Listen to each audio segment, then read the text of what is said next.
Request করছি এই ছবির থ্যাংক ইউ দেবদা, থ্যাংক ইউ সো মাচ। এই ছবির মেরুদণ্ড বলা যেতে পারে যাকে ছাড়া হতো না। প্লিজ ওয়েলকাম আমাদের ডিরেক্টর অরুণ রয়। অরুণদাকে আসার জন্য রিকোয়েস্ট প্লিজ। যিনি অভিনয় করে ফাটিয়ে দিয়েছেন বলা যেতে পারে, প্রথমবার যাকে বড় পর্দায় আমরা দেখেছি এবং তাকে এমন নতুন ভালো ভালো ভালো ভালো করে বললাম যে পরে আরো মনের জোর পায়, কনফিডেন্স পায়। Please welcome Indubala Srija Dutta.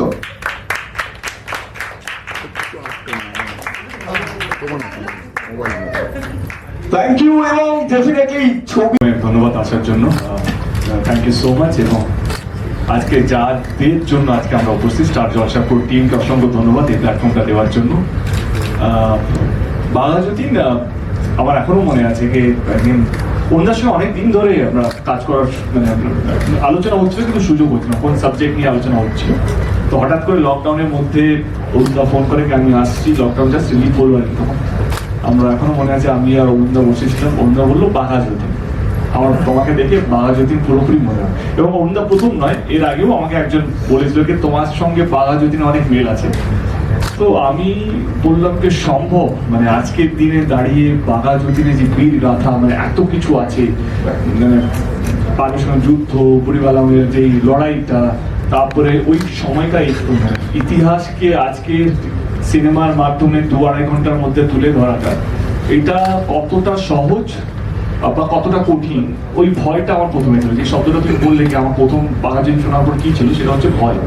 যে অ্যাজ এ প্রডিউসার মানে বাঘাযতীন এমন একটা ইমোশন, মানে একটু যদি 19-20 হয় তাহলে বাঙালি ছেড়ে দেবে না, বা আমিও যদি দর্শক হতাম আমিও ছেড়ে কথা বলতাম না। তো বাঘাযতীন এমনই একটা সাবজেক্ট বা এমনই একজন ব্যক্তিত্ব, তাকে নিয়ে ছেলে মানুষ করা যায় না। তো সেইটার একটা ছিল। বাট আমার কোথাও যেন অরুণদার টিমের উপর প্রচন্ড ভরসা ছিল, কারণ অরুণদা জিনিয়াস। মানে যখনই ইতিহাস নিয়ে, যখনই কোনো চরিত্র নিয়ে যখনই অরুণদা কাজ করেছে, আমার মনে হয় বাংলায় খুব কম লোকের যে দক্ষতা আছে, যে ভিশনটা আছে এবং সেই পড়াশোনাটাও আছে। অরুণদাকে দেখে, অরুণদার সঙ্গে কথা বলে আমরা অনেক দিন, মানে বছর খানেক আমরা নিয়েছিলাম রিসার্চ এন্ড এভরিথিং। তো দেখে আমরা বিশ্বাস হলো কিনা অরুণদা এই এমন একটা সাবজেক্ট আমাদের কাছে ইমোশন ছিল, এমন একটা ইমোশনাল সাবজেক্ট আমার জন্য, সেটা অরুণদা খুব ভালো হ্যান্ডেল করতে পারে। তোমার চরিত্রের ক্ষেত্রে প্রিপারেশন বলতে স্ক্রিপ্টটা খুব মন দিয়ে পড়েছিলাম, এবং আমি অরুণদার সঙ্গে একদিন প্রায় গোটা দিন সকাল থেকে সন্ধে অবধি প্রত্যেকটা সিন ধরে কাটাছেড়া করে, তার আগে তার পিছে এটা কেন হলো, তাহলে কি এর পিছনে এই গল্প ছিল, আচ্ছা এইটা যদি এইভাবে করা যায়, মানে বেশ একদম সাদা বাংলায় কাটাছেড়া যাকে বলে, প্রত্যেকটা দৃশ্য নিয়ে কাটাছেড়া করে করে তার কার্যকারণ বুঝে নেওয়ার চেষ্টা করেছিলাম। পাঠটা ঠিকঠাক মুখস্থ করেছিলাম, এই আর তারপরে পাশে সুপারস্টার ছিলেন, হয়ে গেছে। Thank you, thank you. বা দেবদার সাথে যখন দেখা হয়েছিল, দেবদার সাথে কাজ করছিলাম ডান্স জুনিয়রে। আর ডান্স জুনিয়র কিছুদিন চলার পরে দেবদা একদিন আমাকে বলেছিল যে তোকে আমি আমার একটা ছবিতে নেব। তো আমার জানি না কেন ভাসান বাপির চরিত্রেও প্লে করছিলাম তখন। আমি ওই চরিত্র প্লে করতে দেখে দেবদার কেন মনে হয়েছিল আমি চিত্তপ্রিয় রায়চৌধুরী করতে পারবো, আমি জানি না, সেটা দেবদার চোখ। তারপরে আমাকে অরুণদার কাছে পাঠিয়েছিল এবং আমি সিলেক্ট হই। আমি ভীষণ ভাবে খুশি অনেকগুলো কারণে। সেটা হচ্ছে, একটা তো দেবদা, আমি যার ফ্যান অনেক দিন থেকে, তার সাথে কাজ করব একটা ছবিতে, এত বড় ছবিতে। আর এরকম ছবি আমি দেখে এসেছি ছোট থেকে, স্বাধীনতা সংগ্রামীদের নিয়ে আমাদের বলিউডে অনেক ছবি দেখেছি, কিন্তু আমাদের বাংলায় প্রথমবার, হয়তো আগে হয়েছে কিন্তু এত বড় স্কেলে আগে হয়নি বাঘাযতীনের মতো। তো এত বড় স্কেলে এরকম একটা ছবি হচ্ছে, সেই ছবির আমি একটা পার্ট, এটাতে আমি ভীষণ গর্বিত। আমার বলতে ভালো লাগে কাউকে যে আমি বাঘাযতীনে আছি। এখন যখন 23 তারিখ আসছে বাঘাযতীন স্টার জলসাতে, দুপুর 1টায় আসছে, তো আমি সবাইকে বলি যে বাঘাযতীনে আমিও আছি। তো সবাই আমার দিকে একটু অন্যরকম ভাবে তাকায়, এত বড় একটা ছবির অংশ আমি। তো থ্যাংক ইউ সো মাচ দেবদা, thank you for everything. Thank you. দেখেছি সবাই। তারপর তোমার এক্সাইটমেন্ট, তোমার কাছে কি কি ফিডব্যাক, তোমার চরিত্র নিয়ে মানুষ কি বললো, একটু যদি বলো। লাস্ট 1 বছর আমার কাছে পুরো একটা স্বপ্নের মতোই। আমি তো ভাবতেও পারিনি, সবে স্কুল থেকে কলেজে উঠছিলাম, সেই সময় আমি অডিশন দিই এবং আমি জাস্ট ভাবতেও পারিনি যে আমি কখনো দেবদার অপোজিটে মানে কাজ করার সুযোগ পাবো। মানে I'm a fangirl of yours. That way, yeah. তো আমি একদমই মানে ভাবতেই পারি না কখনো যে আমি দেবদার অপোজিটে কাজ করার সুযোগ পাবো, যে মানুষটাকে আমি টিভিতে ছোটবেলা থেকে দেখে মানে তার গানের নিচে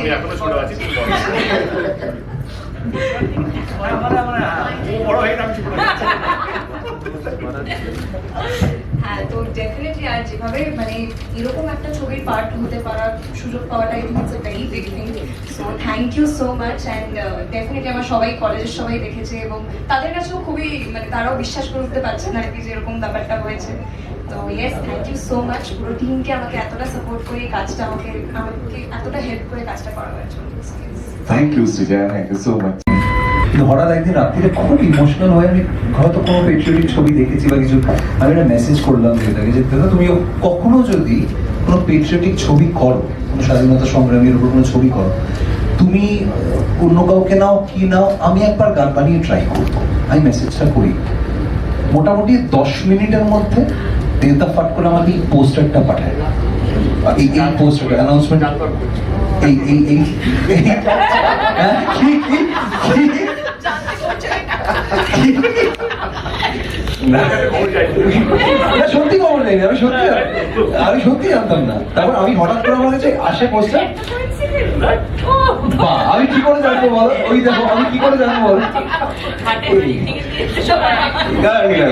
তুমি জানো না? না না তখন হয়নি ওটা, না তখন তোমার এই শুটটাও হয়নি। তুমি আমাকে একটা কনসেপ্ট একটা পাঠিয়েছিলে যে এরকম একটা শুট করছো, তারপরে তো শুটে ওখানে গেলাম। সো তারপর হ্যাঁ মানে জেনুইনলি মাফ প্লিজ প্লিজ মাফ। খুব খেটেছি বাংলাদেশ করার সময়, আমি না অন্য কোনো গান শুনেছি, অন্য কোনো রকম কোনো ছবি দেখিনি, কিচ্ছু শুধু বাঘাযতীন নিয়েছিলাম। আর আমার বড় হচ্ছে অন্য ছবি না না না না না না না না কোথায় হলো তো খালি আজকে কি হবে আমার না না তখন করছিলাম না, তখন অন্য বুমরাং লক হয়ে গেছে, তো বুমরাং আমি তুলনা করছি, বুমরাং লক হয়ে গেছে, তখন বুমরাং লক হয়ে গেছে। তারপর আমি বাঙালি যখন করেছি শুধু বাঙালি করেছি, কারণ আরেকটা ছিল এই মানুষটা বিশ্বাস করে যে তোমাকে তো বিশ্বাসটা করাতে হবে, তোমাকে তো কনভিন্সটা করতে হবে, খেটেছি তাহলে It's not your day. It's not my day. I rest my case. Thank you for giving me Baghajatin. আমার জীবনে এটা লেখা থাকবে, আমি জল মাই টিম একসঙ্গে আমরা অনেকগুলো গান মানে প্রত্যেকটা সিকোয়েন্স দেখার পর মনে হচ্ছে এখানে একটা যদি গান থাকে, একটা যদি বিজিএমটা more of a song sequence দিয়ে আমরা শুট মানে আমরা এরকম ভাবে প্ল্যানটা করেছিলাম এবং আমার এখনো মনে আছে ও বিজিএমটাও ছবিটাও করেছে। আমি দেখার পরে হ্যাঁ আমার এখনো মনে আছে প্রথম স্ক্রিনিং হওয়ার পরে আমি খুব বলেছিলাম তো জীবনের সবচেয়ে খারাপ কাজ হচ্ছে বাঘাযতীনের এইটা খুব। তারপরে সায়ন্তন আমাকে রাত্রেবেলা ফোন করেছে, বলছে দাদা তুমি কি নীলকে কিছু বলেছো? কেন কি হবে? বলছে না ও ডিপ্রেশনে চলে গেছে। আমি ওকে আবার ফোন করি, ওরা না খারাপ কাজ মানে এত না আই ট্রাস্ট মানে এমন নাকি অন্য কারো কাছে যাচ্ছি, বাট আমার মনে হয় তুই একটু ভালো করতে পারিস। এবং যেই ফাইনাল বিজিএমটা যখন আমরা শুনলাম ছবিটা ফাইনাল প্রিভিউর সময় আমার মনে হয় জীবনের শ্রেষ্ঠ কাজটা করেছিল।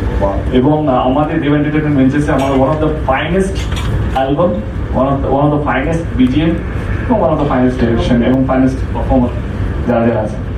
তো আমার মনে হয় বাঘাযতীন এমন একটা ইমোশন আমার মনে হচ্ছে সবাই কানেক্ট করতে পেরেছে, মানে তো সব রকমের ছবি আমরা আবার করতে পারবো, বাট বাঘাযতীন আমার জীবনে কোনোদিনও আসবে না। মানে ওই যে বাঘাযতীনকে ট্রিবিউটও বলতে পারো বা আমাদের স্বাধীনতা সংগ্রামীদের প্রতি যে একটা সব সব ল্যাঙ্গুয়েজই তাদের স্বাধীনতা সংগ্রামীদের নিয়ে ছবি করেছে, পাঞ্জাবিরা তাদের ভাষায় তাদের যারা স্বাধীনতা সংগ্রামী তাদের নিয়ে ছবি করেছে, বলিউড তো করেছে একাধিক, সাউথেও করেছে। আমরা আমাদের কোনো একটা মানে হয়তো আজকে বাজেট এমন একটা জায়গায় চলে গেছে, একটা পিরিয়ড ড্রামা করতে গিয়ে যে বাজেটটা লাগে কোথাও যেন বক্স অফিস সেটা কোথাও ব্রেক হয় না, তো সেই একটা তো ছিল। বাট আমরা ভেবেছিলাম কেন উইল গো অল আউট এবং উইল মেক আ ফিল্ম যেটা হিট ফ্লপ থেকে উঠতে থাকবে, which will be something which will be always be proud of the fact that এই ছবিটা আমরা প্রডিউস করেছি বা এই ছবিটা আমরা অ্যাসোসিয়েটেড আছি বা এই ছবিটা আমাদের কন্ট্রিবিউশন আছে। তো বাঘাযতীন ছিল আমাদের কাছে, আছে এখনো বা সারা জীবন থাকবে এমন একটা ইমোশন যে আমরা যেটা আমি সবসময় বলি আমরা থাকি বা না থাকি কিন্তু বাঘাযতীন থেকে যাবে। অসাধারণ, আমরা এটাই বলছিলাম বাংলা ইট ওয়াজ এ ডিফিকাল্ট ক্যারেক্টার। যখন আমাদের পড়াশোনা চলছিল, রিসার্চ চলছিল, আমাদের কাছে তথ্য যেটা বলছে 700 এর উপরে স্টিচেস ছিল যখন বাঘের সঙ্গে যখন অ্যাক্সিডেন্টটা হয়। এবারে একটা মানুষের পা নাকি এমন কামড়িয়ে খেয়ে নিয়েছিল, এমন আঘাত পেয়েছিল। এবারে আমাদের মাথায় ছিল যে একটা লোকে যদি পা, এবং যেটা অরুণদা খুব ভালো করে বলতে পারবে, আমরা আমাদের তথ্যগুলোকে সাজিয়ে রাখতে পারিনি। আমাদের ডকুমেন্টেশন অফ আমাদের স্বাধীনতা সংগ্রাম 2-3 জনকে বাদ দিয়ে আমাদের কোনো স্বাধীনতা সংগ্রামীদের ডকুমেন্টেশন নেই অ্যাজ সাচ, যে তাদের ফ্যামিলি ছবি বা তাদের কি কি কাজ করেছে। খুব 2-3 জন গবেষক তারা লিখেছে, বাট তাও খুব কম চর্চার মধ্যে রয়েছে আর কি সেই বইগুলো।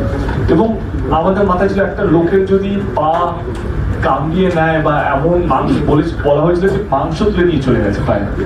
হ্যাঁ, 1.5 বছর উনি খাটেই শুয়েছিলেন, নড়াচড়া করতে পারতেন না। তো সেই লোকটা যখন হাঁটবে সুস্থ হওয়ার পর, তো নিশ্চয়ই নর্মালি হাঁটবে না। তো আমরা পুরো ছবি জুড়ে তার একটা ওয়াক তৈরি করেছিলাম, বিফোর অ্যান্ড আফটার। তো সেইটা একটা আছে, তার বডি ল্যাঙ্গুয়েজ, তার চুল, তার যতটা কাছাকাছি, অফকোর্স 100% তো কোনো ক্যারেক্টার হতে পারে না, বাট আমরা চেষ্টা করেছি লুক থেকে আরম্ভ করে, ডিকশন থেকে আরম্ভ করে, ওই সময়কার ল্যাঙ্গুয়েজ, ওই সময়কার কস্টিউম। তো এবং ডায়লগগুলো আজকের ডায়লগ নয়, আজকের ভাষা নয়, সেই সময়কার ভাষা। এবং ওই ইমোশনটা আমার মনে হয় 2-3 দিন পর থেকে না, উই অল গট কানেক্টেড। এবং অনেকগুলো কাস্টিং ছিল, মানে অনেকগুলো চরিত্র ছিল। আমার মনে হয় 93 অ্যাক্ট্রেস, তার মধ্যে 4 জন হয়তো সিনিয়র, 4 জন আমি সুযোগটা দিয়ে হয়তো, বাকি 89 গুলো ফার্স্ট টাইম নিউ কামার অবলিভি একটা দুটো ছিল, বা তাদের সেরকম ভাবে কেউ ছিল, বাট দ্য ভেরি ইম্পর্টেন্ট। মানে হিউজ টাস্ক আমি বলবো যে এরকম একটা ধরনের ছবিতে কাস্টিং করাটা। এবং আমার মনে হয় তার জন্য সেলিউট অরুণদাকে, একমাত্র লোক যে এক একটা লোককে খুঁজে বার করেছে আইডেন্টিটি। আমার মনে আছে চারু যে ক্যারেক্টারটা ছিল, তার একটা হাত ছিল না, যে কোর্টের মধ্যে তার হাতের মধ্যে বন্দুক তখন তাদেরকে বেঁধে রেখেছিল। এবং সেই ক্যারেক্টারকে লোকেরা খুঁজে বার করা, এবং ভদ্রলোক তার সত্যি হাতে একটা সমস্যা আছে, এবং সেই লোকটাকে উনি নিয়ে এসেছেন, এবং তিনি ফাটিয়ে অভিনয় করে চলে গেছেন, এবং কেউ বুঝতেই পারেনি। তো এই যে ওদের একটা এই আছে, দেখে নোট করে লিখে রেখে দেওয়া, যখন এরকম একটা ছবি করবো বা এই ধরনের চরিত্র যখন আসবে, বা ওই চরিত্রটার জন্য ওই লোকটাকে হয়তো 3 বছর আগে ভেবে রেখেছে বা দেখে রেখেছে, 3 বছর পর যখন ওই সাবজেক্টটা করবে সেই লোকটাকে খুঁজে বার করবে। তো এইটা অরুণদার একটা গুণ। And we are very happy and we are very proud যে অরুণদা এখন ক্যান্সার ফ্রি। তো মাঝখানে 6 মাস এই অরুণদা আমাদের একটা মানে অরুণদা হচ্ছে আমাদের সোর্স অফ মোটিভেশন। কারণ যখনই শরীর খারাপ ছিল তখন রিলিজের সময় ধরা পড়েছে, এবং আমরা সবাই ছিলাম, কিন্তু লাস্ট 6 মাস অরুণদা যেভাবে ফাইট করেছে, এবং আজকে তার অরুণদা আমাদের কাছে কোনো ফাইটার থেকে কম না। আমি যখনই ফোন করতাম তখনই মোটিভেট করতাম, এটা তো ডাক্তারের কাজ, তুমি চিন্তা করে লাভ কি, তোমার চিন্তা করে কোনো লাভ হবে না, ডাক্তার আছে সেটা দেখবার জন্য। তো we are very happy that আজকে অরুণদা একদম ফিট, এখন কোচি হয়ে গেছে ফুল। আমার যা করবো অরুণদাকে আর ডিরেক্টর না, হিরো হিসেবে লঞ্চ করতে হবে। সুন্দর একটা গ্ল্যামার বেড়ে গেছে, একদম চকচক করছে স্ক্রিনটা, একদম ফুল দাদা, এখন ফুল। বহু ছবির সাথে সাক্ষী দেব, তার মধ্যে অন্যতম বাঘাযতীন। এই ছবিটা প্রথমবার ওয়ার্ল্ড টিভি প্রিমিয়ার হচ্ছে, কি বলবেন? এটাই বলো আপনাদের চ্যানেলের মাধ্যমে আপনাদের দর্শককে যে বাঘাযতীন এমন একটা সাবজেক্ট, এমন একটা গল্প, এমন একটা ছবি, এমন একটা মানুষের বীরতার গাথা, যেটা আমার মনে হয় প্রত্যেকটা মানুষের দেখা উচিত। এটার জন্য আমরা এটা হিন্দিতেও রিলিজ করার চেষ্টা করেছিলাম, এবং শুধু বাঙালি নয়, ভারতবর্ষের সমস্ত মানুষের ওনার গল্প, ওনার সেটাই করার জন্য মনে হয় দেখা উচিত। এবং সেটার জন্যই আজকে এখানে উপস্থিত আমরা সবাই। 23শে জুন স্টার জলসায় এটা দেখানো হবে দুপুর 1টায়। তো আপনারা যারা আমাকে দেখছেন এই মুহূর্তে, আমার মনে হয় একবার সুযোগ দিন। আমার মনে হয় এই গল্পটা, এই ছবিটা আপনাদের সঙ্গে শোনা যাচ্ছে দেবের সিনেমা দেখলে নাকি উচ্চ মাধ্যমিকে প্রশ্ন কমন পাওয়া যাচ্ছে। হ্যাঁ, তাই কি?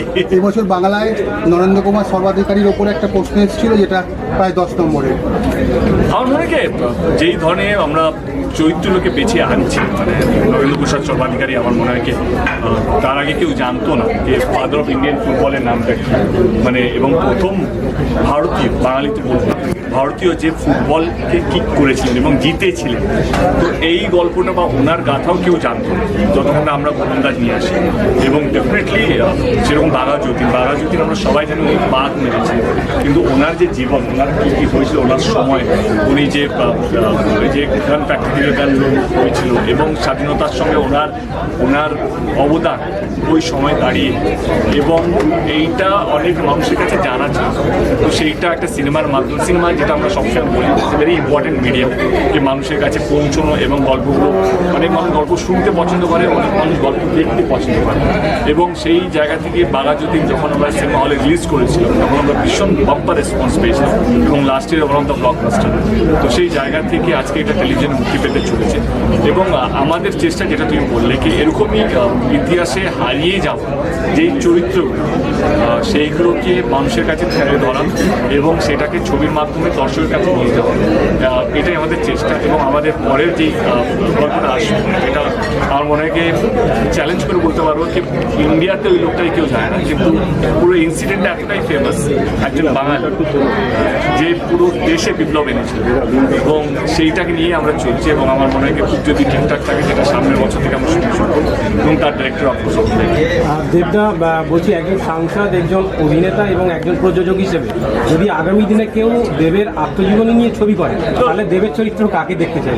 আমার মনে হয় আমার জীবনে আসতে কিছু নেই, এখন অনেকটা জার্নি, অনেকটা পথ, অনেকটা বাকি আছে।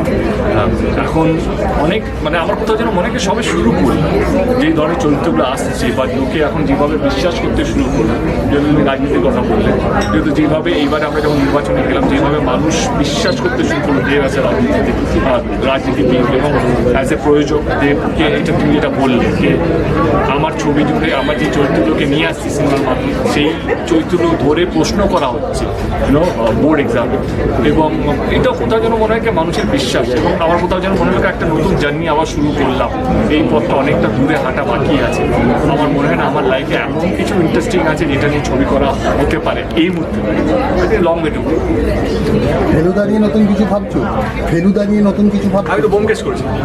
হ্যাঁ, ফেলুদাও তো করবে নিশ্চয়ই। আমার মনে হয় দেখো ইচ্ছে তো ডেফিনেটলি আছে, অ্যাজ এ অভিনেতা আমার মনে হয় সব ধরনের চরিত্র করা উচিত, বোমকেশ আমার একটা হয়ে গেছে, তো ফেলুদা আছে। কিন্তু আপাতত অনেকগুলো ছবি আমার কমিটমেন্ট হয়ে আছে, সেই কমিটমেন্টগুলো শেষ করতে করতে আমার 2 বছর কেটে যায়। তার মধ্যে অনেকগুলো ছবি আপনারা খুব শীঘ্রই অ্যানাউন্সমেন্ট পেতে শুরু হবে।